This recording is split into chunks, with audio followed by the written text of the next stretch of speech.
Aujourd'hui, je reçois une nouvelle femme sur mon podcast que j'ai jamais eu encore la chance d'interviewer malgré plusieurs années de podcasting. Et cette femme-là a fait des choses que très peu de personnes osent même imaginer, bâtir un empire vraiment international dès 20 ans, probablement depuis son salon. Alexandra Villarroel-Avrego, c'est une auteure best-seller, coaching pour des milliers de femmes à travers le monde, conférencière trilingue, puis la fondatrice aussi d'une entreprise éducative en 3 langues, donc suivie dans plus de 30 pays aussi. Donc, quand on parle d'international, on, on pense probablement à Alexandra. Ce qui est fascinant avec Alexandra, c'est pas juste la grandeur de sa vision, c'est aussi le fait qu'elle l'ait eu avant l'épreuve, avant les likes, avant les ventes, avant les Mmh. partenaires aussi. Elle vient d'un background qui est modeste. Elle a traversé de la dépression, des dettes, des difficultés de jeunesse. Puis c'est pourtant dans ce chaos-là qu'elle a écrit son premier livre à 20 ans. Écoute, depuis, elle a bâti une business qui va refléter exactement ce qu'elle incarne, de la puissance féminine sans compromis, beaucoup d'ambition spirituelle aussi, puis une capacité à penser grand sans s'excuser.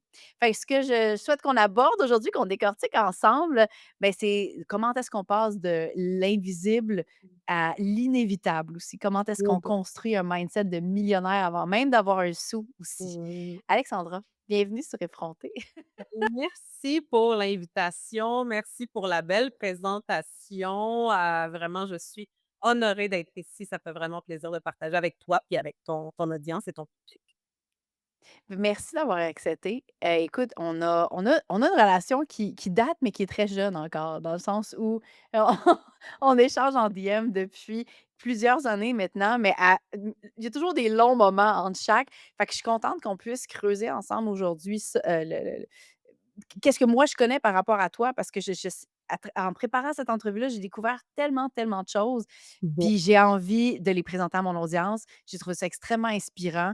Puis comme j'aime le faire dans chaque entrevue, j'aime ça repartir en arrière parce que c'est un petit Bon. peu comme quand tu fais de la thérapie, hein. Là, il te pose la question: «C'est quelle était votre relation avec votre mère?» Puis là, ça explique tout le reste de ta vie, genre. Fait que souvent quand on regarde le parcours des gens, je trouve qu'on trouve beaucoup de réponses à pourquoi ils sont devenus qui est-ce qu'ils sont. Tu as grandi à Montréal, tu as été élevée par une mère qui est immigrante, qui avait pas nécessairement le confort financier que tu as aujourd'hui. J'ai trouvé sur les internets que tu étais une ado assez rebelle. Contre quoi est-ce que tu te rebellais à cet âge-là? Je me rebellais contre le manque de liberté. Je me rends compte que ma valeur la plus importante pour moi dans la vie, c'est la liberté. Puis le système éducatif, qui existe aujourd'hui, surtout dans le public, eh bien, il y a un grand manque de liberté, tu sais. Tu dois demander, Mmh. permission pour aller aux toilettes, tu dois faire ci, tu dois faire ça. Donc moi, j'étais très, rebelle contre ça. En regardant en arrière, je me rends compte que c'est ça qui me dérangeait, puis c'est ça qui faisait que j'ai été très rebelle, je continue à l'être, mais là, je le suis plus, comme dans le temps où que I was getting in a lot of trouble. Donc Ah ouais, ma hein? pauvre mère, justement, elle a beaucoup, beaucoup, souffert à cause de ça, durant ces temps-là, beaucoup de mal de tête, à cause de sa fille Alexandra. Mais en même temps, quand je vois des adolescents rebelles, moi, j'adore ça. Moi, je trouve ça tellement adorable. Je suis comme: «Yes, go ahead!» Comme, tu sais, Avec des convictions, là. c'est ça, exact. J'aime Oui. ça, je sens que c'est le futur, c'est les personnes qui brisent les règles, les personnes qui ont des idées, les personnes qui sont innovateurs très souvent. Puis c'est juste une question, tu sais, de prendre cette énergie-là puis de l'emmener à quelque chose de positif et pas à quelque chose de négatif. Puis moi, j'ai eu la chance de vraiment, tu sais, moi, je crois pas beaucoup en la chance, pas du tout même, mais je crois à un certain degré qu'il y a un destin qu'on a, puis la vie m'a juste emmenée vers ça, mais ça aurait pu tourner très mal pour moi, là. Tu sais, quand je regarde on en parle, j'ai encore mes amis d'avant, mes 3 meilleurs amis sont des amis du Ouais, hein? secondaire, puis on en parle de ça, de comment ça aurait pu virer très, très, très mal à plusieurs reprises, puis on a eu beaucoup, beaucoup de chance qu'il y a jamais rien de trop grave qui est arrivé là, à part quelques petites, altercations avec, les autorités et cetera. À part on a survécu, tu sais? Je vais rajouter criminel à la liste de toutes les choses qui ont été faites. Dans ma Non, vie. mais écoute, quand tu potentiellement, justement, tu te rebelles, même que tu as des altercations avec l'autorité, entre guillemets, à cet âge-là, est-ce que tu apprends des leçons? Qu'est-ce que tu as appris très jeune à travers tout ça, à travers cette rébellion-là, que peut-être d'autres personnes apprennent jamais ou apprennent trop tard dans la vie? Comment est-ce que ça t'a formé, finalement, cette époque-là de ta vie? Moi, il y a une genre de métaphore que j'aime utiliser beaucoup. J'ai entendu si je me trompe pas, c'était de Oprah Winfrey, puis elle partage comment que la vie va toujours te donner des signes. Il faut écouter les signes dans la vie. C'est comme si, tu es debout, puis il y a un mur de briques derrière toi, puis là, il y a une brique qui tombe sur la tête. Là, tu te dis: «Ouh, ça fait mal». Puis là, tu restes là, là, il y a une autre brique qui tombe sur la tête. Tu sais, à un moment donné, c'est comme la vie qui est en train de te dire: «Bouge de là peut-être», tu sais? Et là, si tu bouges pas, ben, le mur de briques va s'effondrer sur toi, right? So, moi, Mmh. une chose que j'ai eu ça à l'intérieur de moi, c'était toujours d'écouter les signes. Donc j'étais très rebelle, j'étais très intense, mais en même temps, j'étais très dans ma tête et je passais beaucoup de temps avec moi-même. Donc OK. j'écrivais dans mes journaux intimes depuis l'âge de comme 12 ans. Je les ai encore tous avec moi. Ah Mes ouais, hein? journaux, puis j'étais vraiment, tu sais, je réfléchissais beaucoup à qu'est-ce que ça voulait dire? Qu'est-ce que ça signifiait que j'ai vécu ça? Pourquoi est-ce que j'ai vécu ça? Donc ça l'a fait que j'apprenais rapidement les leçons de vie. Puis, tu sais, j'essayais de comprendre que, OK, ça peut être que je devrais pas refaire quelque chose comme ça peut être que c'était un petit peu trop dangereux. Cette relation-là avec ce copain-là, peut-être que je devrais sortir parce que non, comme ça a été trop intense. La chicane qu'on a eue l'autre soir, ça aurait pu virer vraiment mal. J'ai rapidement appris les leçons. Je pense que ça, c'est important et la majorité des gens, quand ils restent coincés dans une partie de leur vie, elle va faire les mêmes erreurs encore et encore et encore. C'est juste parce qu'ils apprennent pas la leçon et moi, je suis très bonne à me lever de la table et partir. Quand les choses ne fonctionnent Mmh. pas, quand les choses vont mal, quand je suis très, très, très j'ai un très bon don pour juste dire: «You know what? Non, j'ai plus envie de dealer avec ça», puis juste de partir. Donc ça a été vraiment ça qui m'a sauvée, je dirais, durant l'adolescence. C'est le fait que je restais pas dans des situations qui étaient, hem, négatives, dangereuses, toxiques pendant trop longtemps. Je les vivais, j'apprenais la leçon, je pleurais peut-être, je I got in trouble, donc j'étais dans des soucis, mais après ça, je sortais et je partais. Et il y a aussi un autre, trait de personnalité que je réalise que j'ai beaucoup, c'est que je me tanne rapidement de quelque chose. Donc pour moi, vivre la même chose année après année, c'est très difficile. C'est très, très, très difficile, c'est presque impossible. Si, je vis quelque chose en 2024, puis là, en 2025, je suis au même endroit en train de faire les mêmes choses avec les mêmes personnes, en train de revivre la même chose, je vais pas être heureuse. Ça va commencer il va y avoir quelque chose à l'intérieur de moi qui va dire: «OK, non, il faut changer les choses, il faut Mmh. changer». Donc ça a été aussi quelque chose que oui, j'ai passé par ma phase rebelle, mais c'est comme un an plus tard, je me disais: «Non, OK, j'ai plus envie de vivre ça, j'ai plus envie d'être dans les mêmes parties avec les mêmes personnes en train de faire les mêmes choses, like what's next? Comme c'est quoi la prochaine chose dans ma vie? C'est quoi la prochaine chose?» Donc ça aussi, ça m'a permis de de sortir de des situations qui étaient, toxiques et négatives, rapidement. Mais c'est un beau pattern, en tout cas, cette Mmh. espèce d'évolution ou ouais, d'évolution constante, finalement, qu'on voit à travers quand tu prends tu fais une vue d'ensemble sur ta vie en général. Je pense qu'il y a beaucoup de ça. Puis justement, à 20 ans, tu as écrit ton livre, ton premier livre, Beyond Beauty, qui, si je ne me trompe pas, tu étais fraîche sortie d'un arrêt de travail parce que tu avais vécu aussi une dépression pendant 6 mois. Mhm. Puis ce livre-là, ça se veut pas être un journal intime comme ceux que tu as écrits nécessairement, mais c'était plus un guide pour aider les jeunes femmes à gagner confiance en elles, à s'aimer, puis à sortir justement de schémas négatifs.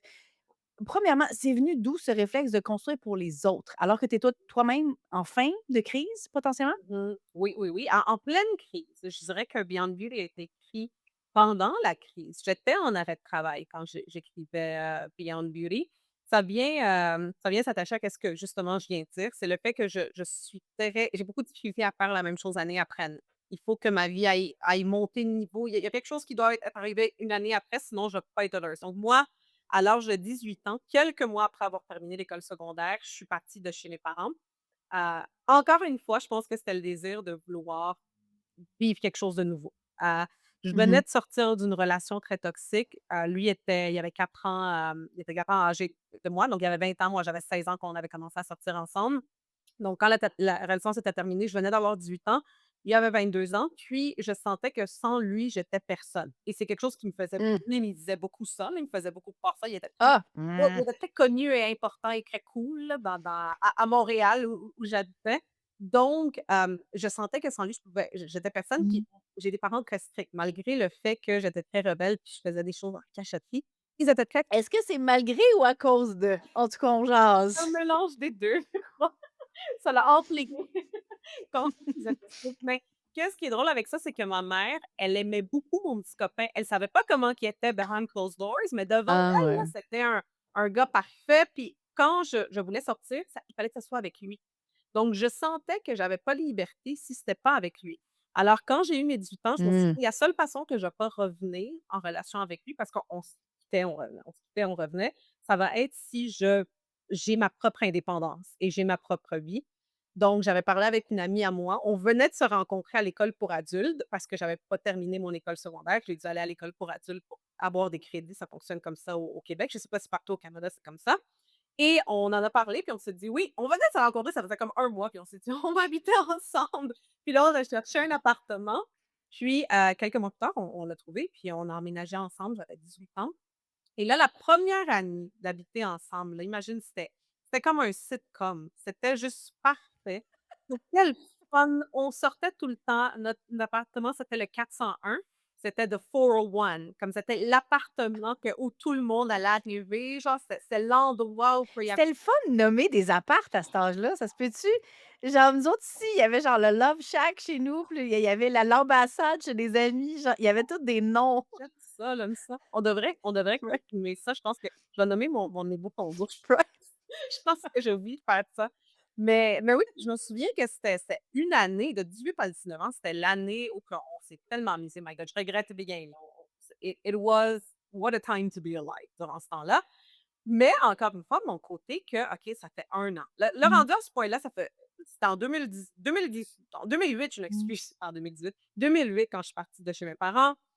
2009, c'est là que j'ai commencé à faire comme: «OK, c'est le fun, mais je fais les mêmes choses avec les mêmes personnes à toutes les fins de semaine». Je travaillais dans un centre d'appel dans ce temps-là, l'après-midi et le soir, puis le matin, je travaillais dans une pharmacie à Jean Coutu comme caissière. Puis là, j'étais comme: «Qu'est-ce que je peux faire ça pour le reste de ma vie?» Tu sais, du 9 à 5 et même plus là, du 9 à 11 presque, du lundi au vendredi, attendre pour mes 2 semaines de vacances par année. Tu sais, j'avais 19 ans, puis j'étais comme: «Imagine, je fais ça jusqu'à mes 70 ans. Ça fait juste 1 an, Mmh. je suis plus capable, je peux pas vivre ça, je peux pas continuer comme ça». Et c'est là que j'ai commencé à me dire: «OK, peut-être que je devrais trouver quelque chose. Peut-être que je devrais puisque je vais à l'université, pas je retourne, je suis jamais allée, mais est-ce que je vais à l'université? Est-ce que je vais au cégep chercher d'autres crédits?»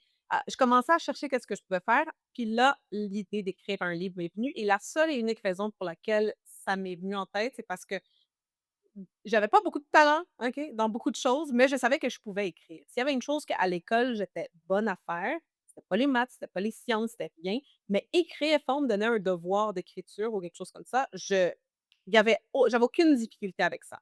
Et donc l'idée d'écrire un livre, est venue. Puis initialement, ça allait être un livre d'histoire de vie parce que j'avais beaucoup d'histoires de vie malgré mon âge, mon jeune âge. Puis peu à peu, ça s'est transformé en un guide. C'était comme si j'écrivais ce guide pour moi m'aider. Mmh. Moi me sauver, moi m'aider, puis là, c'est devenu un guide pour les jeunes femmes, pour qu'elles peuvent s'aider, s'aimer, avoir confiance en elles. Mais c'est comme si je me le disais à moi-même, tu sais? Donc c'est comme ça que Right. c'est arrivé ça. Je suis curieuse parce que je sais pas si l'industrie du livre à ce moment-là était extrêmement rentable, mais les sourcils qui lèvent. Aujourd'hui, écrire un livre, c'est pas nécessairement pour faire du profit. Mmh. Fait que est-ce que ça se voulait être peut-être une première pierre posée vers une transition puis sortir du Jean Coutu? Ou est-ce que c'était comme un plan de match pour faire de l'argent puis j'étais comme: Ça s'est-tu passé comme tu voulais?» Ben, c'est ça qui est fou un peu comment la vie, elle est, c'est parce que en 2009-2010, le online marketing, tu sais, vendre des programmes en ligne, ça existait, mais très Surtout underground. US. Surtout oui, c'est ça, surtout aux US, mais tu sais, au Canada, on n'entendait pas parler de ça du tout. Quand j'ai écrit le livre, puis j'ai self-published le livre en 2010, l'année d'après, En fait que j'avais plus. 20 ans justement, c'est j'avais aucune projection de comment moi, c'est juste: «Je vais écrire le livre, puis that's it, je vais le vendre». Je me souviens à ce moment-là, j'avais entendu parler du coaching de vie et là, j'avais cherché une Mmh. formation pour devenir coach, puis j'avais fait de la formation. Je pense que c'était en fin 2009 aussi, juste avant mes 20 ans. Donc il y avait ça, j'avais dans mon bagage, mais j'avais aucune idée de lancer l'entreprise, de commencer tout ça. Les vidéos sur YouTube, que ça l'a vraiment c'est grâce à YouTube que je suis, puis j'ai les étudiantes que j'ai à travers le monde et cetera. Ça, c'était juste je m'étais dit: «Je vais faire 5 vidéos pour parler du livre, pour promouvoir le livre». Le terme youtubeur n'existait pas dans ces temps-là. Tu sais? Il y avait pas de youtubeur qui faisait des vidéos de développement personnel ou quoi que ce soit. Donc il y avait aucune projection de comment ça allait pouvoir, se passer. Donc moi, c'était je vais lancer le livre, je vais être coach, comme je m'imaginais comme dans un petit cabinet, comme une psychologue, avoir des sessions de coaching une à une avec des personnes et aussi je regardais pour devenir experte de, confiance en soi puis amour-propre à la télé. Donc je me souviens, ça c'est très drôle, en fin 2010, si je me trompe pas, j'étais allée à Toronto parce que The Marilyn Dennis Show au Canada, il allait commencer. Puis OK. ils cherchaient des experts de toutes sortes d'experts. Puis je me souviens que je suis allée, j'ai attendu il y a 4 heures du matin, il fallait attendre dehors dans le froid, froid, froid pour faire la ligne. Il y en avait des milliers là, de gens de partout du Canada qui étaient venus pour être des experts du Marilyn Dennis Show, qui était comme un genre de talk show de matin, je sais même pas si ça joue encore.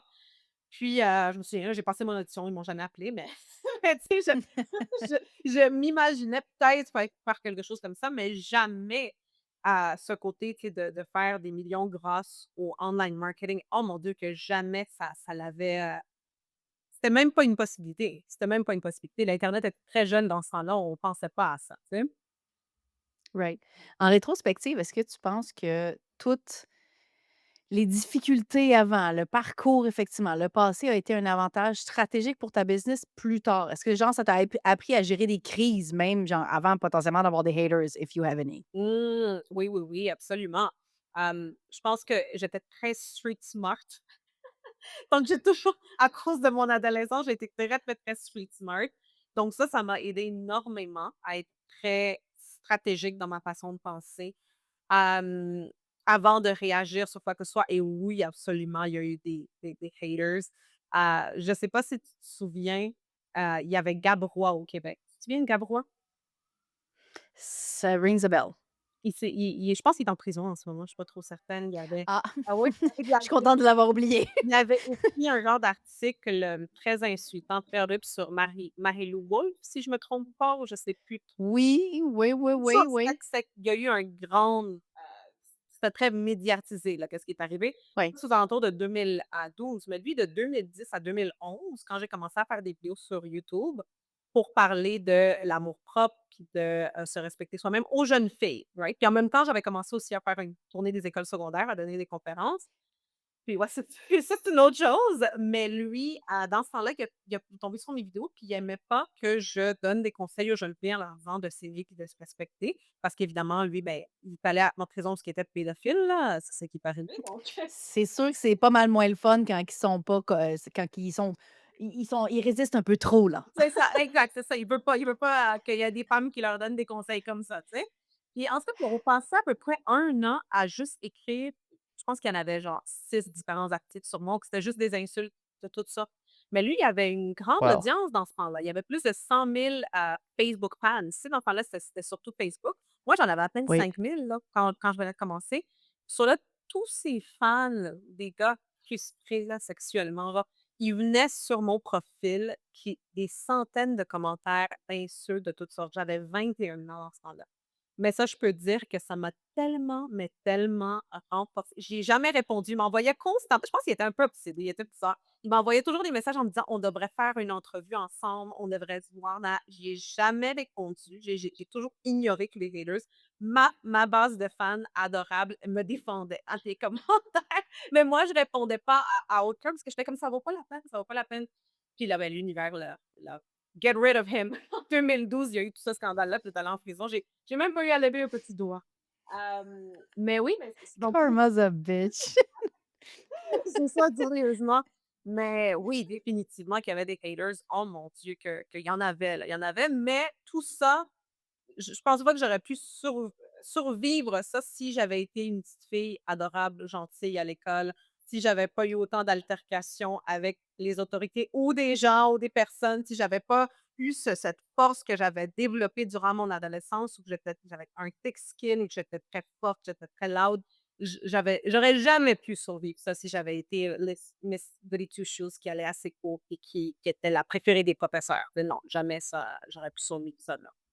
Ça, c'est intense. J'espère que c'est malheureux parce que c'est arrivé après que tu aies publié ton livre et donc ça aurait pu être un passage d'exemple de force d'Alexandra, de genre que mais ne pas répondre, honnêtement, c'est tellement tough, Mmh. puis je trouve ça courageux, mais je trouve ça intègre surtout, de juste se dire de se répéter, de savoir que ça vaut pas le temps la peine, puis que c'est pas juste une excuse qu'on se donne en se di tu sais, comme juste pour essayer de se flatter dans le dos, puis ça va bien aller, mais juste de savoir que ça vaut pas la peine. Et donc, tu as écrit ton livre à 20 ans. À 22 ans, tu as rapidement mentionné que tu as fait une tournée des écoles Ouais. suite à un programme gouvernemental, si je me trompe pas. Mmh. À 24 ans, tu as déjà commencé à coacher des femmes dans genre 30 pays. Tu as comme un mental de, high performer. Tu as eu ça même avant d'avoir le portefeuille potentiellement de high performer. Ouais. Tu t'es entraîné comment à penser grand sans nécessairement des preuves tangibles que c'était possible? My God. Ça, c'est une super bonne question que moi-même, je me demande très souvent. Heu, puis, On va creuser là. moi-même, je me pose cette question-là. J'ai plus de respect et d'admiration pour la jeune Alexandra de 20 ans que pour moi. Parfois, je me dis: «Hey, qu'est-ce que la jeune Alexandra ferait à de 20 ans?» Comme des fois, je me trouve pas assez shameless à comparer quand j'avais 19, 20, 21 ans, où j'avais juste je m'en foutais, j'avais peur de rien. Toi, tu préfères être plus en contact avec la police aujourd'hui, genre? C'est ça. Je voudrais avoir plus d'altercations, j'en ai pas assez. Mais ça me manque de piquant dans ma vie. Mais mais non, mais je trouve vraiment que cette jeune fille, que j'étais, je sais pas, ben, je sais un peu pourquoi elle était comme ça, mais je l'admire énormément. Puis je trouve que, j'ai eu depuis que j'ai commencé cette conviction de que I don't know how, je sais pas quand, mais ça va fonctionner et je crois c'est pour ça que je crois un peu en le destin. Je crois que ça a été écrit un peu quelque part, dans l'univers pour moi que ça allait ça ma vie, puis peut-être que mon moi dans ce temps-là le savait. Puis c'est pour ça que je continuais malgré le fait qu'il y avait aucune preuve. Moi, je le dis toujours, ma première année en business en 2010, j'avais fait 4 000 $ canadiens. Ma deuxième année, j'avais fait 11 000 $ canadiens. Ma troisième année, j'avais fait, je pense, 19 000 $ canadiens. Ma quatrième année, je pense que là, j'étais rendue à comme 50 000. C'est seulement ma cinquième année que j'ai fait mon premier 100 000. Mmh. Donc, ça a Mmh. été très, très, très progressif. J'ai dû travailler dans des emplois comme des boutiques de vêtements, etc., à temps partiel, en bâtissant ça. Et donc, il y a eu beaucoup de moments de doute, mais il y avait quelque chose à l'intérieur de moi qui disait: «Non, non, ça va fonctionner, ça va fonctionner». Puis, encore une fois, je ne sais pas si c'était mon intuition ou quelque chose de Mmh. plus grand, tu sais, ça dépend de qu'est-ce que tout le monde croit. Encore une fois, juste petite parenthèse en rapport aux haters. En 2000 avant Gabrois, il y avait eu une expérience où que j'avais mis ma première vidéo sur YouTube en français. Donc ça faisait à peu près 1 an que je faisais des vidéos en C'est vrai parce que tout ton contenu est en en anglais anglais ou en parce que espagnol à ce oui, moment-là? donc Oui. là, Oui, mais à ce moment-là? la Les première 3 année, déjà? c'était juste en anglais. Première année, Oui, c'était c'est ça. juste en OK. anglais parce que je n'imaginais pas que YouTube pourrait un jour être en multiples langues. Dans ce temps-là, il y avait juste du contenu en anglais. 2010, tu sais? Right. Et Got là, it. le monde à Montréal avait commencé à me dire: «Fais des vidéos en français, tu devrais faire des vidéos en français». Puis j'étais comme: «Qui va regarder YouTube en français?» YouTube, c'est en anglais, là, c'est des États-Unis, YouTube, c'est une compagnie américaine. Puis là, un jour, je pense que c'était le 27, je suis très bonne avec les dates en passant, 27 janvier 2011, c'était un À quelle heure, s'il te plaît? à 6 heures du soir, 6h01, la vidéo Fuck était sur off. YouTube. Je le Fuck sais off. à cause de la façon que c'est arrivé. So, ce soir-là, je pense que c'était un dimanche, si je me trompe pas. Je mets la vidéo à 6 heures du soir, c'était juste avant que j'aille souper.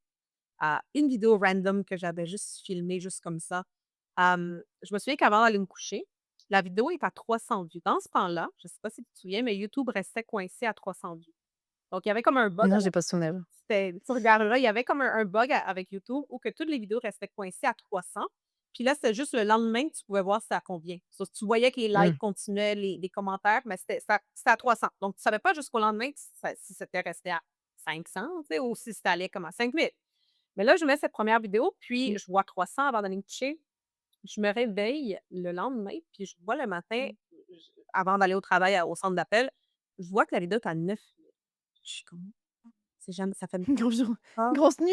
c'est ça, ça fait même pas 24. Puis là, je vois plein de commentaires, puis là, des gens de la France, puis là, je vois des commandes de mon livre sur PayPal, puis je suis comme: «Qu'est-ce qui se passe? Qu'est-ce qui est en train de se passer?» Quelques heures plus tard, j'arrive au travail parce que je prenais l'autobus. Je prenais 3 autobus, ça prenait 2 heures à arriver au travail. Puis là, quand j'arrive, je vais sur l'ordinateur, puis je vois que la vidéo est à 20 000. Je suis comme: «Qu'est-ce qui se passe? Il y a quelque chose qui se passe, il y a quelque chose qui se passe». Puis là, ça l'a continué, la vidéo est devenue Mmh. virale, est devenue en moins de 24 heures, il y avait 500 000 vues, puis après ça l'a juste continué à monter. Puis ça l'a vraiment ouvert l'international. Mais qu'est-ce qui arrive, c'est que quand tu deviens viral comme ça, tous les commentaires sont super beaux les premières heures, les premières, je dirais 24 heures.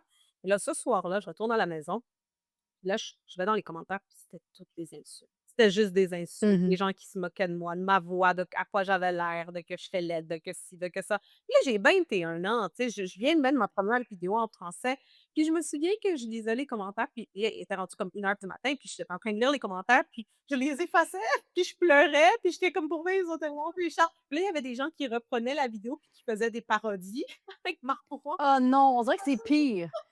Sandrine, Je sais. comme boulot, ouais, puis j'étais comme: «Qu'est-ce qui se passe?» Et là, peut-être vers 4 heures du matin, d'être debout en train de pleurer à effacer des commentaires parce que je me sentais humiliée, tu sais, il y a eu juste comme une voix, il y a quelque chose qui m'a dit: «Hey, calme-toi, si les choses vont bien, get used to it, OK? Habitue-toi parce que si ça va bien, ça va être comme ça fait partie de la game. C'est ça que tu voulais, donc snap out of it, comme c'est correct». Puis je vais toujours me souvenir que juste ça comme pour le fun. Mmh. Puis je suis allée dormir, puis après ça l'a Mmh plus mh. jamais été une Mmh. préoccupation pour moi. Ça l'a juste été comme: «Ben oui, si ça marche, si les choses continuent à marcher vraiment, ben ça va être comme ça, puis c'est correct, ça fait partie de la game. Puis je dois être plus forte que ça». Sur ça, c'était une chance que j'ai eu ça juste avant que Gap Y commence. Peut-être qu'il m'a découvert à cause de cette vidéo-là qui est devenue virale, je ne sais pas. Most likely. Mais je trouve ça vraiment intéressant parce que tu disais tantôt justement les leçons, je les apprends rapidement. 24 heures. Here you go, that's it. C'est appris. Mais écoute, ça a été c'est quelque chose qui est arrivé un peu par hasard, mais qui a commencé par contre par une action. Mhm. Tu as posté la vidéo en français.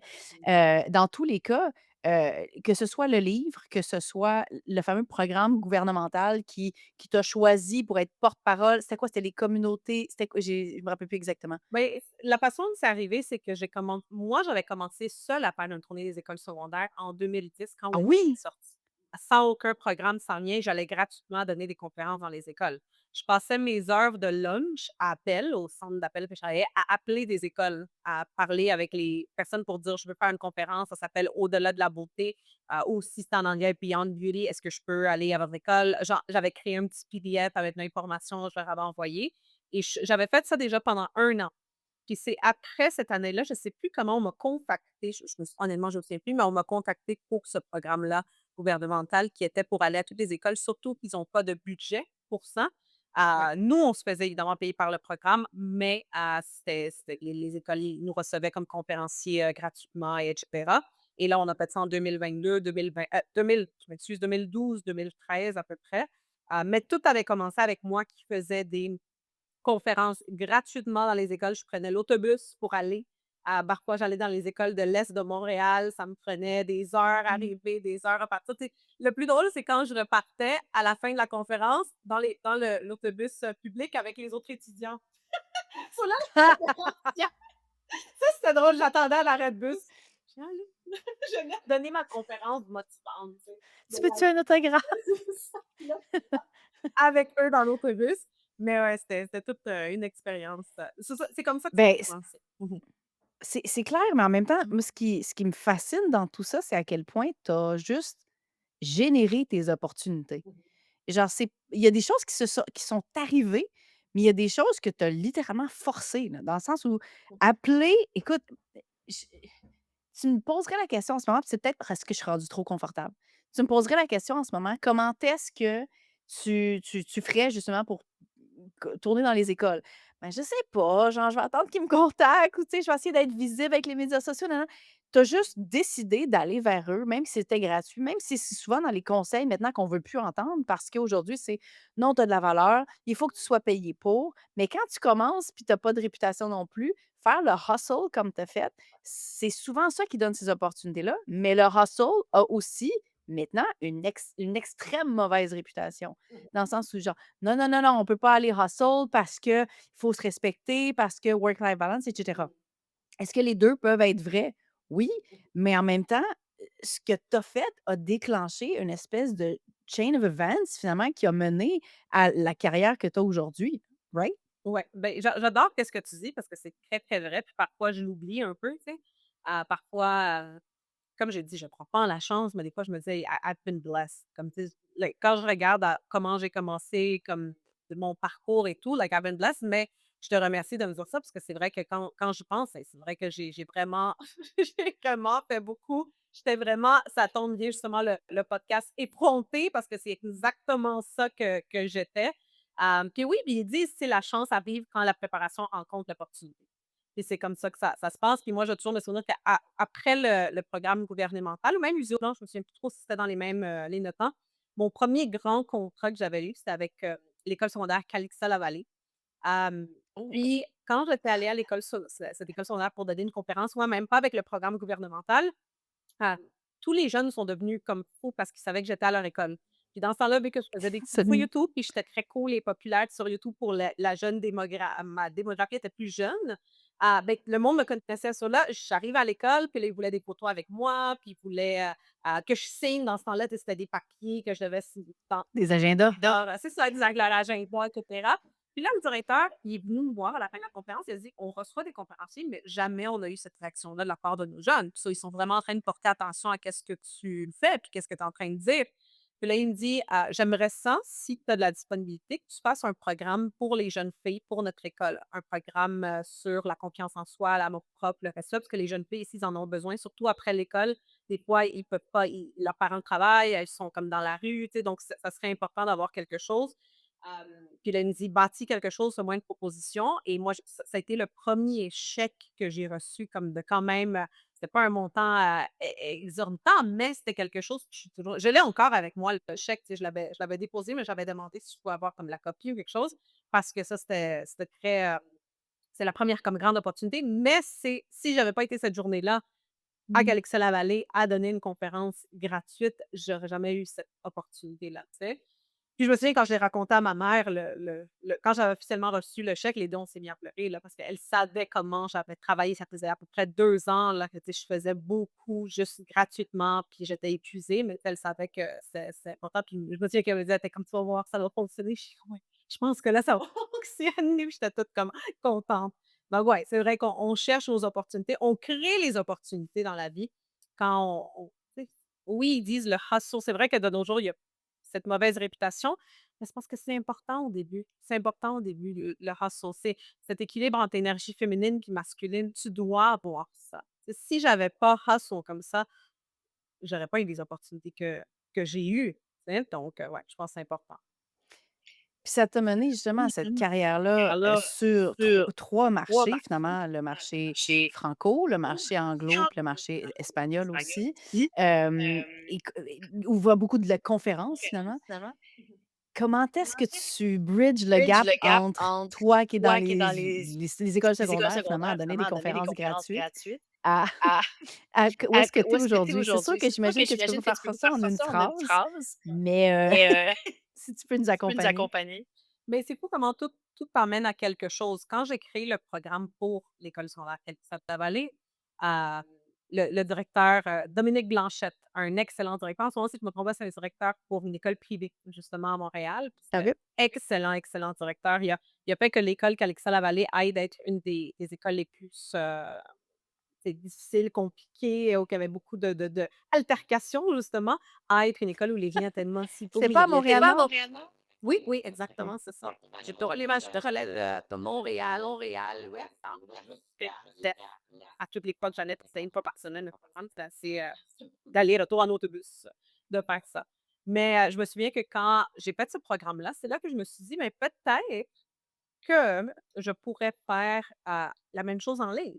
Et tout ça était venu parce que dans les commentaires sur YouTube, des vidéos que je faisais, les gens disaient: «À part ton livre, est-ce que tu as quelque chose à vendre?» Donc, moi, Les gens j'avais voulaient le acheter. le monde me demandait ça pendant à peu près 1 an, les gens sur YouTube, il y avait plein de commentaires de gens qui disaient: «À part ton livre que j'ai acheté et que j'ai aimé, est-ce que tu as d'autres choses à vendre? Est-ce que tu as comme un» je me souviens quelqu'un avait mis un audio learning program, puis j'étais comme: «C'est quoi un audio learning program?» Puis là, j'avais créé mon premier audio learning program à cause de ça. Il y avait du monde qui disait: «Est-ce que tu as des programmes? Est-ce que tu as ci? Est-ce que tu as ça?» Donc c'est à cause de ça que je me suis dit: «Oh, vendre en ligne, on peut créer quelque chose». Mais là, vu que j'avais créé le curriculum pour, le programme des jeunes filles à l'école, je me suis dit: «Mais je vais faire la même chose, mais pour les femmes en ligne, pour comme un public plus adulte» et c'est comme ça que ça a commencé avec les programmes en ligne, qu'on a commencé à les créer. Je dirais premier le programme d'apprentissage audio que j'ai, lancé pour la première fois, c'était «Tu détiens le pouvoir», ça s'appelait. Je le vendais à Mmh. 9,99 à en ligne sur mon site web. Puis après ça, j'ai créé des programmes un peu plus, gros et cetera. Évidemment, moi, une chose que j'aime beaucoup, c'est le fait que mon audience a vraiment grandi avec moi. Donc, j'ai littéralement des étudiantes qui m'ont découvert quand elles étaient au lycée, comme ils disent en Europe, ou à l'école secondaire, comme on dit au Québec, puis qui ont grandi avec moi, qui ont acheté tous mes programmes. Donc, moi, je pense qu'à fur et à mesure que ma vie avance, ben, mon audience change et soit elle grandit avec moi ou ça change avec des nouvelles personnes qui sont plus dans mon age bracket. Puis c'est pour ça que là, on a des programmes en ligne, on fait aussi des conférences, des tournées de conférences. J'en ai fait une en 2018, là, il y en a une autre qui s'en vient. Mais c'est ça, ça s'oriente surtout maintenant sur le coaching pour les femmes. Moi, j'ai un nouveau slogan que j'aime. À chaque comme 3 ans, on a un slogan. Maintenant, notre slogan, c'est «The art of womanhood and the science of having it all». L'art d'être femme et la science pour tout avoir. Donc ça, c'est comme le nouveau slogan là, pour maintenant les 35 ans, tu sais. Je trouve C'est ça ouais, c'est sexy! sexy, non? Ouais, c'est ça que je le dis aussi. Mais ce qui est vraiment cool justement, c'est à travers justement cette business-là en 3 langues, ça vise un marché qui est XX large. Mhm. Dans le sens où premièrement, c'est les 3 combinés, c'est écoute, j'imagine qu'il manque le mandarin, là. Puis là, honnêtement, tu serais en train de dominer la planète au grand complet, là, heu, ish. Mais dans tous les cas, c'est pour moi, ma vision de ça, puis tu me diras qu'est-ce que tu en penses, c'est que c'est énormément de travail à gérer parce que c'est 3 marchés complètement séparés. Pourquoi est-ce que tu as choisi déjà de construire une business trilingue? Est-ce que le Québec ou la francophonie, quoique tu as commencé en anglais, n'était pas assez? Bonne question. Non, c'est pas que c'était pas assez ben, j'avais commencé en anglais, donc c'était l'anglophone, le monde anglophone. Et c'est juste parce que, comme j'ai dit, les gens me disaient: «Tu devrais faire des vidéos en français, fais des vidéos en français». Puis là, j'ai commencé, puis la première est devenue virale, ça je me suis dit: «Peut-être que c'est un signe que je devrais continuer à faire des Il y a quelque vidéos en chose. français». Mais en même temps, je voulais pas lâcher mon audience en anglais, parce que là, j'avais déjà une audience en anglais. Puis là, je me sentais mal de les Mmh. abandonner. Ça, je me suis dit: «Je vais continuer à faire des vidéos en français, en anglais». Puis l'année d'après, en 2012, j'ai fait ma première vidéo en espagnol, encore une fois, parce que les gens disaient: «Tu devrais faire des vidéos en espagnol». Mais moi, j'étais comme: «Il y a personne en Amérique latine qui écoute YouTube, là. Il y a personne». Ouais, mais tu avais déjà dit ça une fois, me semble, en tout cas. Ah, exactement, ça, là, j'ai commencé à faire des vidéos en espagnol, qui ça l'a aussi, déclenché, ça l'a Ouais. commencé à avoir une audience. Donc c'est comme si à travers les années, il y a eu beaucoup de moments que je me disais: «Oh mon Dieu, je devrais juste le faire en anglais puis mettre des sous-titres», mais c'est pas la même chose. C'est pas la même chose, tu vas pas aller chercher autant de personnes.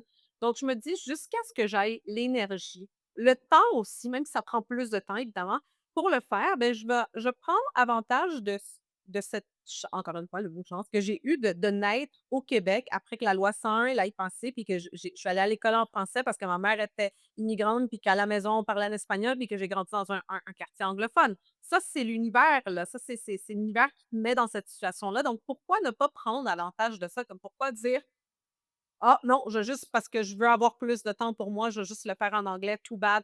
Non, moi, je me dis: «Tant que j'ai l'énergie, l'envie aussi de le faire, ben, let's go, on va le faire. Oui, ça prend plus de temps. Oui, ça coûte aussi plus, ça, en termes de montage, et cetera, de vidéo, mais c'est pas grave. I'm willing to do it et je suis correcte à le faire. Puis j'aime le fait d'avoir, cette audience tellement, mais tellement internationale. Tu sais, c'est incroyable comment que l'autre jour, il y a une étudiante qui a acheté en Mozambique. Tu sais, comme c'est comme quoi? Comme en Mozambique, on a littéralement dans plein de pays dans le monde, donc c'est quelque chose de vraiment magique de voir, puis c'est très exponentiel aussi.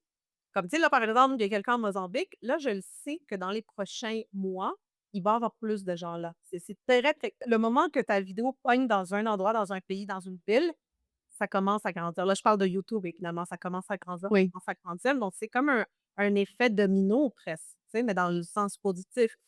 Donc je me dis: «Non, il faut que I need to take advantage». Là, peut-être avec l'intelligence artificielle, évidemment, je pourrais faire ma voix, mais en ce moment, même si on met une voix dessus, c'est pas la même chose. Parce que je trouve que tout est énergie, tu sais, puis les gens peuvent connecter Mmh. avec l'énergie de ta voix. Donc ouais, moi je préfère, je me dis: «Non, tout bad, je vais prendre plus de temps, plus d'argent, plus d'investissement, mais je vais le faire jusqu'à ce que je ne sois plus capable», tu sais, jusqu'à ce que je dise: «Non». Ben, je trouve, écoute, au final, si on n'a rien d'autre, on a du temps, puis on a de l'énergie. Mmh. Je pense que si tu aimes ce que tu fais, puis ta business, puis tu es motivé, puis que ça t'amène quelque chose à toi, puis que c'est pas juste un dread parce que tu le fais pour les autres, parce que tu as la possibilité de le faire, be my guest. Tu sais, on n'a pas toutes la même vision de la business, la même vision du work-life balance non plus. Fait que tu as ce cadeau-là, finalement. Fait effectivement, ça te permet d'avoir tellement plus d'impact. Là où je me pose comme question, c'est quand tu es rendu quand tu es à Montréal puis tu parles 3 langues, on a à peu près la même culture, dans le sens où on vit au Québec, on a à peu près les mêmes référents. Ça ne veut pas dire qu'on a tous les mêmes niveaux de vie, là, je tiens à dire, mais dans tous les cas. Mais quand tu parles espagnol, puis que tu parles là, tu es en Colombie en ce moment. Bolivie, excuse-moi, je suis désolée. Je veux dire, on n'a pas les mêmes référents dans la vie. Est-ce qu'il Ou faut que tu t'adaptes en plus à ces grands bassins-là de population que tu connais pas nécessairement ou tu fais juste parler espagnol puis que ça résonne avec la planète somehow? je fais juste parler espagnol, puis ça résonne avec la planète. Même chose en français, tu sais, il y a le Québec, il y a la France, il y a, la Belgique, il y a la Suisse, il y a des pays en Afrique aussi, Afrique du Nord, avec les C'est vrai? différents endroits. Mais si ça résonne, ça résonne. Donc jamais j'ai eu à changer mon accent ou à parler d'une différente façon ou à apprendre des expressions de d'autres pays, jamais, même que les gens, ils aiment ça, le fait que c'est toi. Tu sais, puis c'est ça qui va faire aussi que les gens vont aller avec toi, ils vont dire: «Non, ça, c'est l'accent, cette personne-là, c'est la façon qu'elle parle, c'est» tu sais, il y a plein de fois que dans mes vidéos, je me trompe puis je dis des mots qui n'existent pas parce qu'en parlant les pas langues, parfois, tu mélanges, tu sais, des mots. Il y a des mots qui font du sens en français que toi, dans ta tête, tu fais juste rajouter un «a» à la fin en espagnol, mais en réalité, il existe pas. Tu veux juste lui donner un petit accent en espagnol, puis tu rajoutes un «a», puis Mais c'est comme ça que je parle espagnol. Moi, je rajoute des A puis des O à la fin de chaque mot. C'est pas ça? c'est pas ça, tu sais. Même moi, tu sais, je fais ça parce que tu te trompes, mais les gens, ils aiment ça. Les gens, ils trouvent ça adorable, puis ils aiment le fait que ça soit comme ça, Oui. donc ouais, ça a toujours été juste being me, puis si les gens connectent, super, s'ils connectent pas, ben, ils vont connecter avec quelqu'un d'autre, puis c'est correct, ça aussi. Donc non, parce que oui, je comprends que tous les pays, c'est très différent, hein, la culture et cetera, mais nous, Mmh. non, c'est en ce moment, depuis que je suis ici en Bolivie, Amérique latine a grandi énormément, énormément, puis, dans tous les pays d'Amérique latine. Présentement, on a des gens qui nous regardent, puis même des étudiants. Je dirais peut-être dans 2 pays d'Amérique latine, on n'a pas d'étudiants, mais dans pas mal tous, on a des étudiants. Ce qui est bien dans Ta domination, domination c'est mondiale, presque définitivement, c'est eh oui, on y est. mais mais en même temps, ça c'est un problème, un bon problème à avoir. Mais tu sais, par exemple, quand on organise des conférences, des événements en personne, oups, ça devient compliqué, hein. C'est quand tu veux que Par tout le exemple? monde vienne, par exemple, à ton événement, mais là, tu dis que tu Oh, as des étudiantes dans tous les pays, mais là, c'est comme: «Oh mon Dieu, ça c'est compliqué» parce que tu veux essayer de trouver un centre, mais c'est très, dispersé partout, tu sais? Encore une d'où fois, la tournée. exactement, d'où la tournée définitivement, mais c'est pas mon problème à voir, je ne peux pas me plaindre. Tu as parlé tantôt rapidement de tout ce qui était énergie féminine, masculine. C'est que je pense que c'est des thèmes qui reviennent assez souvent aussi, puis on doit parler d'empuissancement. J'aime pas le mot en français. Empowerment. Je sais pas c'est quoi en espagnol? On pourrait rendre ça trilingue. Oui, il y a beaucoup de syllabes. Mais bref, pour toi,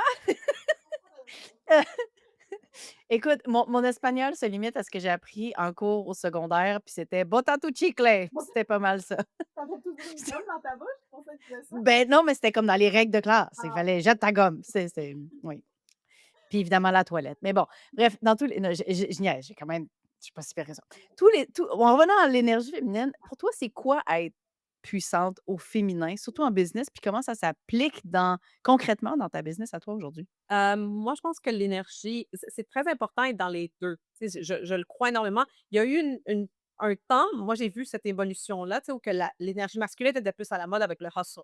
Donc beaucoup, beaucoup dans ça. Mmh. Ensuite, il y a eu un temps où que l'énergie féminine était très à la mode et c'était très dans le wou dans je danse dans un champ et avec, des tambours et cetera, ce qui est correct, c'est super, mais tu Oui, sais, c'était un peu trop dans ça et là, je pense que c'est important qu'on arrive à cet équilibre-là. Puis les 2 énergies vont se support. Moi, par exemple, je suis beaucoup dans mon énergie féminine, mais j'ai énormément d'énergie masculine et c'est très important parce que ben, on a parlé de domination mondiale puis de conquête v'là 2 secondes. Fait que, tu sais mais non, mais au final, je pense que tu l'as mentionné, c'est une question de balance, une question de se retrouver. Fait que, je te laisse continuer dans comment est-ce que tu l'appliques, mais il faut les faire cohabiter. il faut absolument parce que sinon il va manquer quelque chose.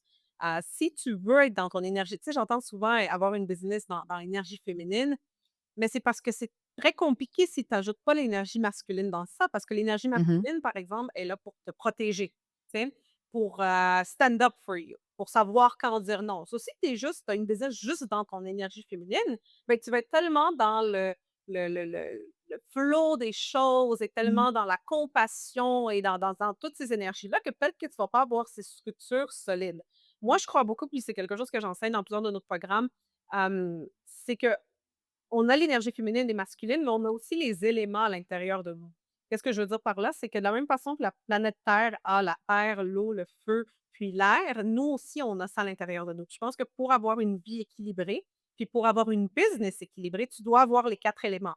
Donc moi, je dis que la terre, ça représente la discipline, ça représente la structure, tu as besoin de ça. L'eau, Mmh. ça représente tout ce qui est, les émotions, mais aussi la communication, même un peu, le charisme, si je peux dire, ça, c'est l'eau. L'air, c'est la connaissance, puis ta connexion avec la source, puis, justement écouter les signes et cetera. C'est le wisdom, si je peux le dire ainsi. Puis ensuite, le feu, c'est tout ce qui est le momentum, l'action, la passion et cetera. Donc pendant des années, j'ai beaucoup parlé de en 2018, on a fait la tournée Full Feminine Power Now, qui était sur l'énergie féminine. Mais là, j'aime aussi ajouter beaucoup de cette énergie masculine et je parle maintenant de Mmh. plus en plus des 4 éléments que je pense qui sont dans la nature autour de nous, mais qui se trouvent aussi à l'intérieur de nous. Puis très souvent, les gens vont négliger ça.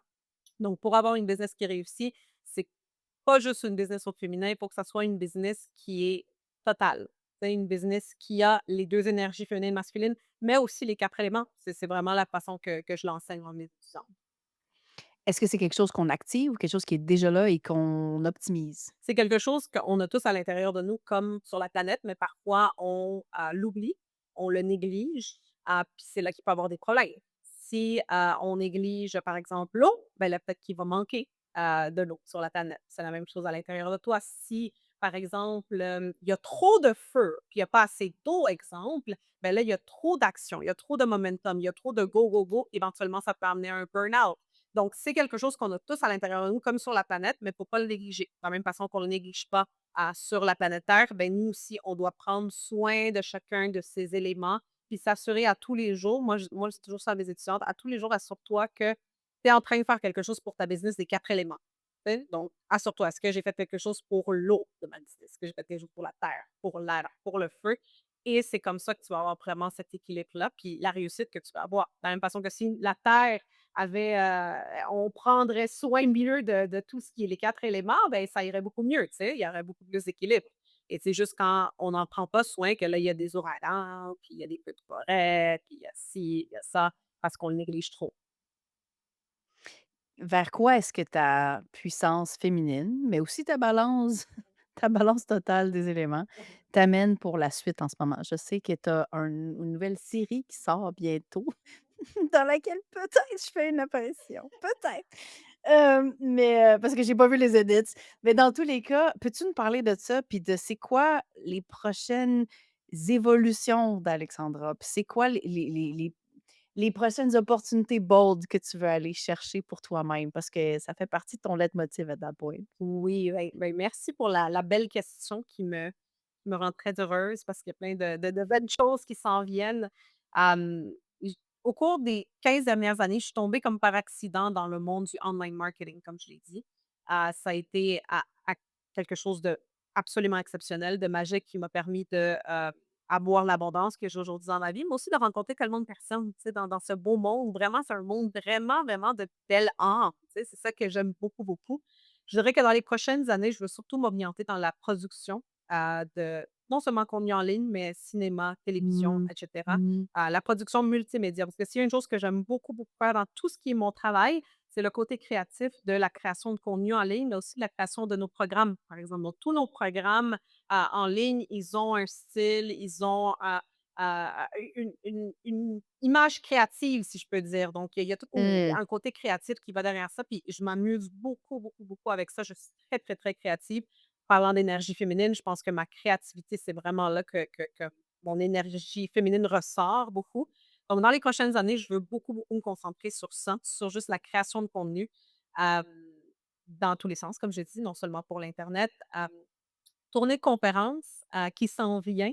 On devait la commencer déjà cette année, mais il faut que l'émission de télévision sorte en premier à la télévision. Donc, c'est seulement à la fin du dernier épisode que là, on peut commencer avec la tournée de conférence. Puis encore une fois, étant donné qu'on a une audience très, très, très internationale, ben moi, mon objectif, ça serait d'aller les voir tout le monde, tu sais, aller, dans presque, ben, toutes les villes, on se calme, mais un pays Au au pire, Mozambique. Mozambique, peut-être, qui sait, hein? Qui sait? Ça doit être beau aussi. Mais on a des pays en Afrique, comme par exemple, on a beaucoup de, personnes qui nous suivent à Côte d'Ivoire parce que c'est français. Donc, c'est sûr, là, au Maroc. Donc, on a vraiment un line-up de beaucoup, beaucoup de pays puis de villes à travers le monde que je veux faire. Malgré le fait que je ne suis pas quelqu'un plusieurs personnes s'étonnent, mais j'aime pas tant ça le voyage. Je suis plus sédentaire que nomade. Ouais. Je suis quelqu'un de très, très, très sédentaire. J'aime beaucoup la routine, j'aime beaucoup la maison, j'aime beaucoup le chez-soi. Mais je me suis dit: j'ai envie de voir le monde, tu sais, j'ai envie de voir le monde, puis pourquoi ne pas le faire avec une mission, tu sais? Puis c'est même maintenant le moment de le faire, donc je me dis dans les prochaines 2 années, ça va être ça, beaucoup, beaucoup de ça, beaucoup de voyages, beaucoup de conférences. On veut filmer le tout, justement, pour la télévision et tout. Puis là, par la suite, ça serait de continuer à faire qu'est-ce que je fais, mais surtout m'orienter sur le côté un peu plus calme, donc l'écriture de livres. J'aime beaucoup écrire. Je veux écrire et lancer beaucoup d'autres livres. Une fondation pour les jeunes filles et les femmes, pour l'éducation, le futur des jeunes filles et des femmes. Parce qu'il y a une chose que je me rends compte dans les dernières 15 années, c'est que c'est bien beau de vendre beaucoup de belles choses en ligne, puis d'aider les personnes comme ça, c'est magnifique. Je reçois tellement de beaux témoignages. Mais je reçois aussi des témoignages de des gens qui disent: «J'adore ton contenu sur YouTube parce que c'est gratuit, puis moi, où j'habite dans le monde, ben, je peux pas me permettre ça», tu sais. Même ton cours le moins cher, c'est comme, 3 mois de salaire pour moi, tu sais. Donc ça me fait de la peine, puis je me dis: «Je voudrais avoir une Mmh. fondation qui permettrait Mmh. d'aller encore plus loin», tu sais, d'en donner du contenu puis d'éducation aux jeunes filles, aux femmes à travers le monde, à travers ça. Puis c'est ça, puis honnêtement, moi, je dis toujours, je me vois après mes 60 ans, habiter comme dans la forêt, faire du jardinage, cuisiner toute la journée, moi, c'est ça c'est ça la fin de ma vie idéale, avoir plein d'animaux. Si j'arrive à ça un jour, c'est que I made it, j'ai fait tout ce que je devais faire et ça c'est le but, là. Ça va être mon temps de repos, mais pour le moment, on continue à y aller à fond. On continue à s'inspirer de la jeune Alexandra de 19 ans. Je veux au cours des prochains mois puis années être un peu plus, shameless. Effrontée, effrontée. Et ouais, oui, les 2 fonctionnent bien. Mais écoute, j'ai le temps pour une petite dernière qui finit bien, une belle transition avec ce que tu viens de dire. Si tu pouvais dire une vérité inconfortable à toutes les femmes qui sont ambitieuses, qui t'écoutent en général, mais qui écoutent aujourd'hui, Mmh. une vérité qu'ils ont peut-être pas envie d'entendre aussi par rapport à qu'est-ce qu'ils sont capables de faire, ça serait quoi, tu penses? Je le dis quand même assez souvent. Je l'ai déjà dit à plusieurs personnes. Tu me diras si tu es d'accord, toi, parce que j'en parle beaucoup avec des amis dans l'industrie surtout. Choisir cette vie, OK? Choisir d'avoir une vie, où que tu donnes beaucoup de toi. Ou que ta vie presque, je dirais, ça sonne très dramatique, mais appartient au public dans un sens, Je c'est comprends, un ouais, énorme sacrifice. Et c'est un sacrifice que tu dois être prête à faire, là, tu sais? On parle souvent, tu sais, de l'équilibre, et cetera. C'est très difficile d'avoir un équilibre quand tu veux aller vraiment, vraiment à fond dans quelque chose. Mais en même temps, je le dis toujours, moi, je dis: «J'ai choisi de faire ce sacrifice». Je me souviens clairement même le moment que j'ai fait ce choix-là à l'âge de 20 ans, justement, où que j'ai dit: «OK, I'm going all in and there's no turning back». Mais c'est le plus beau sacrifice qu'on peut faire et c'est l'honneur d'une vie. Tu moi, quand je vais regarder en arrière dans ma vie, je vais dire: «Même si j'ai sacrifié tellement, tu sais, tellement, tellement, tellement dans ma vingtaine, surtout, j'ai passé ma vingtaine à faire ça, à donner de moi au monde». Je dis toujours: «Le monde m'a vu grandir, là, tu sais, sur les réseaux, il voit la transition de quand j'ai commencé à maintenant». Mais il y a aucun meilleur sacrifice que ça. Tu sais, je trouve que évidemment avoir des enfants, je pense que les parents peuvent s'identifier avec ça, tu sais, qui était un Je sacré. je t'aurais pas arrêté là, j'étais comme: «Sure, c'est une autre affaire, là». Non, mais tu sais, c'est vrai, c'est comme se donner de soi. Donc, quand tu deviens parent, tu donnes ta vie presque, tu sais, à quelqu'un. Mais c'est la même chose faire ce genre de travail-là. Ça demande énormément. Donc, je sais que beaucoup de personnes veulent se lancer, veulent faire ça. Puis moi, je les encourage, je leur dis allez-y, mais tu peux pas le faire à moitié. Si tu veux vraiment réussir à des hauts niveaux, tu peux pas le faire à moitié. Tu dois y aller à fond, mais c'est en même temps quelque chose de magnifique. Comme ça, en même temps, c'est la vie. Moi, je trouve que c'est le but de la vie, tu sais, d'apporter quelque chose qui était pas là avant que tu sois dans ce monde. Je trouve que c'est quelque chose de magnifique. Alors ça, c'est je crois une vérité un peu inconfortable parfois à entendre. Je pense que oui, parce que c'est pas tout le monde qui veut ça. Puis quand on met le standard à pour réussir, Mmh. il faut se sacrifier. Mmh. Je pense que pour beaucoup de personnes, la définition de réussir est tellement pas la même que la tienne que je me dis: «Tu malade? Je vais pas me sacrifier à ta point». Mmh. Parce que mon succès à moi, c'est justement être capable de fermer mon ordinateur à midi, puis que le reste de la journée, je fais rien. It's fine, do your thing. Ouais. Mais honnêtement, Mmh. en regardant, tu sais, je fais énormément de lectures ces temps-ci, ça me renourrit. On dirait que ça repart la machine dans la mienne à l'intérieur, la passion, de plein de fois. Puis ça me donne beaucoup de perspectives sur Mmh. surtout qu'est-ce que les entre j'ai lu notamment le livre, High Performing Habits de Brendan Burchard qui Oui. parle entre autres du fait il faut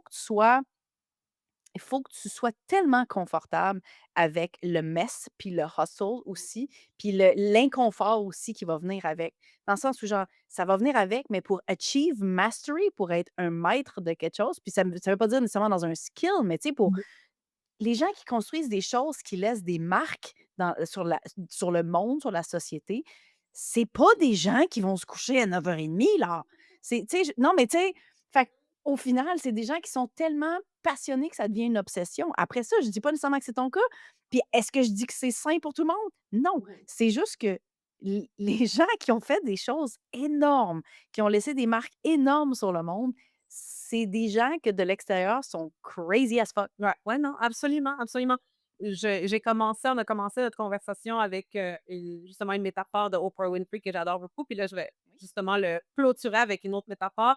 Je vais toujours me souvenir, j'avais regardé sa série de les 25 ans de son show, puis, Mmh. un des derniers épisodes, ils étaient allés en Australie, pour un grand voyage avec toute l'audience, là. C'était quelque chose de super grand, puis à un moment donné, j'ai trouvé ça tellement beau. J'ai essayé de trouver le clip sur YouTube, mais il est pas là parce que c'était à la télévision. C'est en 2011 justement. Puis, ils sont là devant le Sydney Bridge, c'est le grand pont et là, c'est la nuit, puis il y a des feux d'artifice. Puis là, sur le Sydney Bridge, ils mettent un O, le logo, tu sais, de Oprah Mmh. Winfrey, comme il apparaît. Puis là, tu la vois, elle est en train de pleurer, quand même pleurer, puis elle regarde, puis elle juste, tu sais, tu la vois là, qu'elle est en train de vivre un moment. Puis là, la caméra va à côté d'elle, puis là, elle dit, tu sais: «Le monde dit pourquoi je suis en train comme ils tu sais, ils veulent comprendre pourquoi je pleure, c'est quoi je ressens», puis et comme les gens se rendent pas compte, mais, you know, je sais ah non, c'est pas qu'elle dit, elle dit: «Je sais à quel comment» je vais le dire en anglais, je vais le dire en anglais, ça va être plus Oui, oui, vas-y en anglais, ça j'allais dire. sorry, it just got me so emotional because I know what it took for this to happen. Comment on Mmh. pointait le pont, donc ça me rend émotive parce que je sais qu'est-ce que ça l'a pris pour que ça puisse arriver. Puis là, le vidéographe lui dit: «Qu'est-ce que ça l'a pris? What did it take?» «It took my entire life». Ça l'a pris toute ma It vie. of course. Ben, écoute, c'est Of beau, course. c'est comme ç pour que ça, un moment comme ça arrive, it took her entire life. Puis elle termine le dernier épisode de son show en disant la fermeture, c'est elle dit: «You and this show have been the great loves of my life». Vous, l'audience et ce show ont été les grands amours de ma vie. Puis je me connecte tellement avec ça. C'est ça que je sens avec mon même si je suis à un stade très prématuré, tu sais, dans ma carrière, je sens ça, le monde qui me suit depuis toutes ces années, c'est les grands amours de ma vie, là. C'est des gens que bon, peut-être je les connais pas, mais ça a été le grand amour de ma vie jusqu'à maintenant, donc ouais, je trouve que c'est un beau sacrifice, comme je dis. Si les gens sont prêts, s'ils veulent ça, c'est un beau sacrifice, mais c'est peut-être une vérité que les gens sont pas prêts à entendre, tu sais.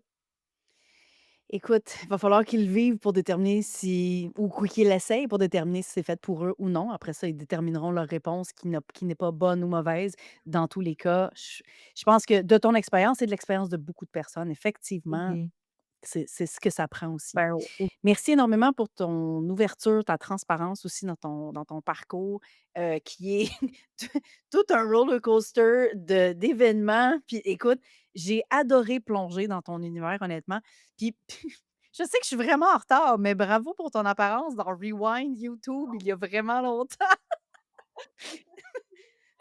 Dans la première édition aussi. oui, c'était le Canada, la première édition de Canada, oui, en 2016. Mhm. Ouais. Tu sais, qui peut dire ça? En tout cas, bref, peu importe. Tout ça pour dire que j'ai adoré plonger dans ton univers puis te connaître beaucoup plus que ce que je le savais le connais déjà. J'ai déjà hâte à au prochain spa qu'on va faire. Dans tous les cas, où est-ce que les gens peuvent te retrouver sur internet? Ben, c'est sûr que sur les réseaux qu'on connaît, Instagram, Facebook, je suis pas trop présente. YouTube, surtout que la nouvelle saison commence, J'espère. bientôt. Donc, on a les 3 chaînes, une en anglais, une en français, une en espagnol. Et sur mon site web alexandravillaroel.com, la liste de courriels. Puis très bientôt, l'émission, Renaissance qui va être en ondes. Alors, mon podcast. Ça va être en ondes où ça, pour le fun? Sur Natif TV, c'est la chaîne au Québec, ben, au Canada, qui a remplacé BRAC TV. Donc, ça va être sur Natif TV. Vrac. Anyway, bref. Mon petit cœur. Écoute, on se rappelle de Canal Famille avant aussi. Bref, dans tous les cas, pour ceux pour ceux qui écoutent, si tu veux revisiter le contenu de l'épisode, retrouver des liens qu'on a mentionnés, retrouver Alex aussi sur, les réseaux, tu peux te rendre, sur Spotify ou Apple Podcast pour lire les notes de l'épisode, puis retrouver tout ça directement sur l'application. Puis évidemment, si tu as, aimé le contenu de l'entrevue d'aujourd'hui, s'il te plaît, partage ça sur tes réseaux. Tu peux nous taguer sur Instagram. Moi, c'est barre en bas Geneviève Gauvin et le compte d'Alexandra, donc c'est Alexandra Villaruel Abrego. Si tu veux aller dans les show notes pour voir comment ça s'appelle comme il faut, sinon je pense que tu vas être facile à ça va être facile à trouver de toute façon sur Instagram. Mais on veut savoir qu'est-ce que tu as aimé, qu'est-ce que tu retiens de cette discussion-là. Alex, encore une fois, un énorme merci pour Merci ton temps, à pour ton toi, énergie. merci à Mouah! toi, merci à tout ton public. Ce fut un grand plaisir de partager avec toi. Puis moi aussi, j'ai bien hâte à notre prochain spa. Yes! All right, bye là.